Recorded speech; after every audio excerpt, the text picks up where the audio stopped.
दोस्तों, एक समय ऐसा था जब हमारी पूरी दुनिया में डायनासोर्स का राज था।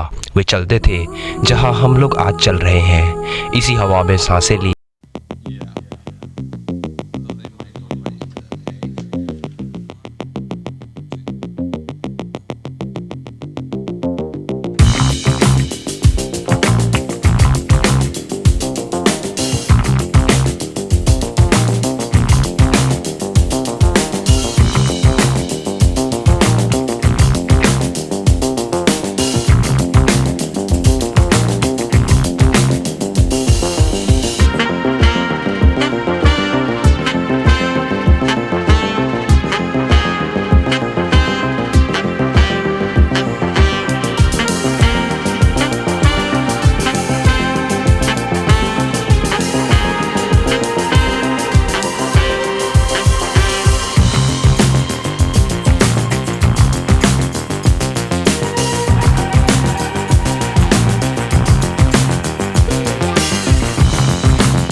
मंगल और बृहस्पति के बीच बने क्षुद्र ग्रह बेल्ट में घूम रहे एक बड़े एस्ट्रॉयड से जा टकराता है। इस टकराव से उस बड़े एस्ट्रॉयड की दिशा बदल जाती है और वो क्षुद्र ग्रह बेल्ट से निकलकर सीधे पृथ्वी की ओर 22,000 प्रति मील घंटे की रफ्तार से बढ़ने लगता है।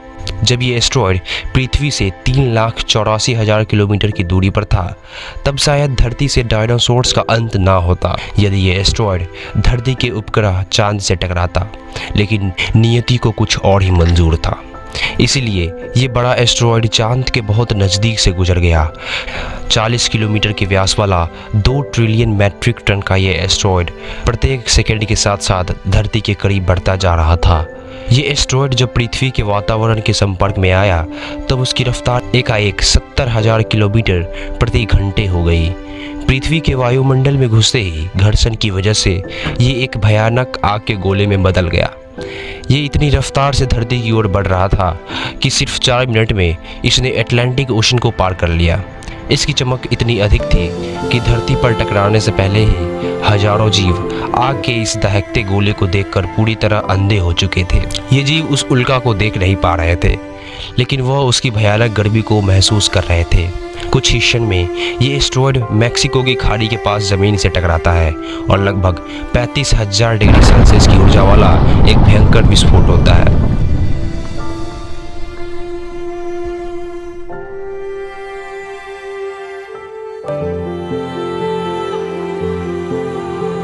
इस टकराव का विस्फोट लगभग 10 हाइड्रोजन बम के विस्फोट के बराबर था। यह विस्फोट इतना शक्तिशाली था कि इसके टकराते ही लाखों टन धातु अंतरिक्ष में चले गए। टकराव वाली जगह पर 180 किलोमीटर चौड़ा और 20 किलोमीटर गहरा गड्ढा बन गया। विस्फोट के कारण गड्ढे का सारा मेटल और पत्थर आसमान में धूल के बादल में बदल गए। टकराव के करीब 16 मिनट 40 सेकंड के बाद जमीनी टकराव की वजह से धरती के अंदर चारों ओर 11.1 तीव्रता की भूकंपीय तरंगें उठने लगी।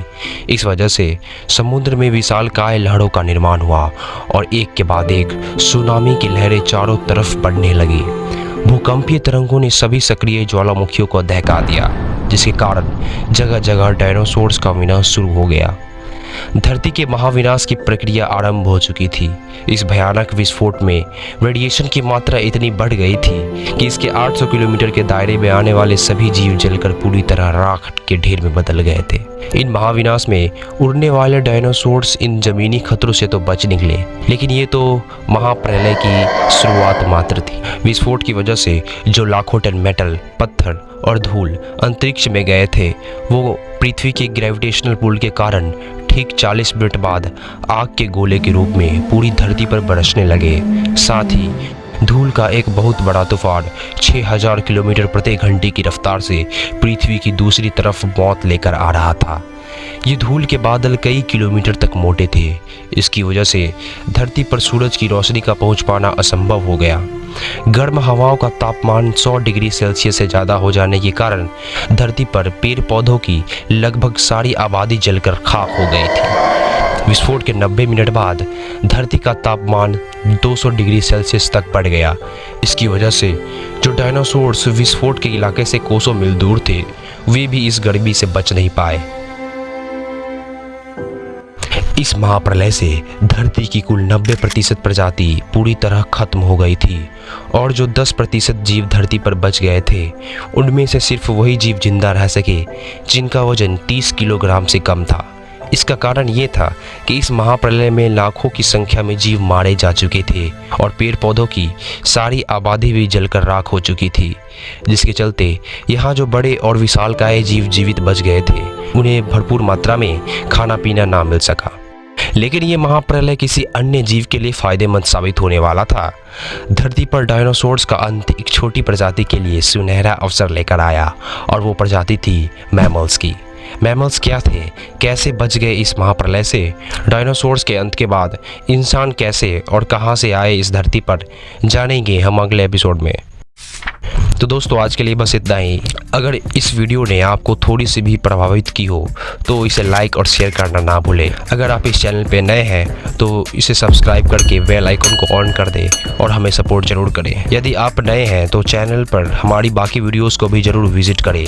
तो मिलते हैं नेक्स्ट एपिसोड में, तब तक के लिए जय हिंद, जय भारत।